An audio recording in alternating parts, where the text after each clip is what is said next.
For today's vlog mga idol, March 3, 2024. So pupunta tayo ngayon sa Malolos, Bulacan. Mag-a-attend tayo ng binyag at birthday kay Baby Rocky. So samahan nyo ako mga idol. Puntaan na natin. Let's go! Dito na nga tayo sa Santa Tomas. Oh, nakobit yung sa ibero ko. Isin ko muna.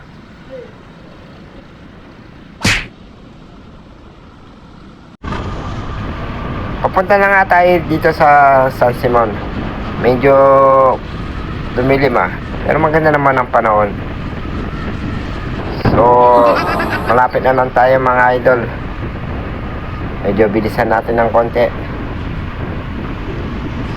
So, ayan mga idol,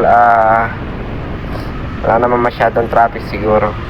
So, makakarating naman tayo na maaga doon.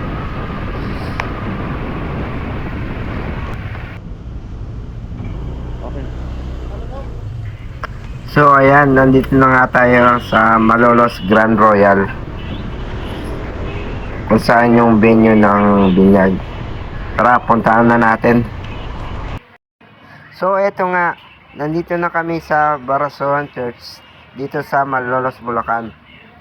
So tignan nyo mga idol, may kalumaan na nga itong simbahan, pero maganda pa rin. Matagal na nga pala ito tinayo. Alam nyo ba na 1899 pa ito itinayo, panahon pa ni Emilio Aguinaldo. So ayan, pinapaliguan na nga ni Father si Baby Rocky. So nabinyagan na si Baby Rocky, tapos na. So nagpa-picture muna kaming lahat kasama mga ninong at ninang. Ayan, lahat kami kasama na si Father.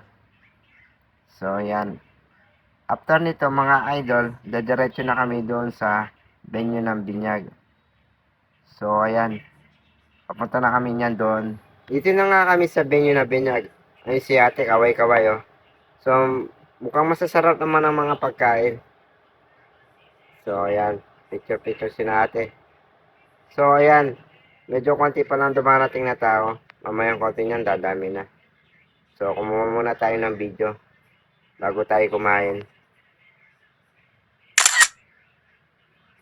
So ayun nga, kumuha na nga tayo ng ating makakain. Ayan, mayroon naman nagsiserve kaya hindi na tayo mapapagod kumuha. So ayan, punta na tayo dun sa ating upuan. Medyo masarap ang kanilang kare-kare. Ayan, kain na tayo mga idol.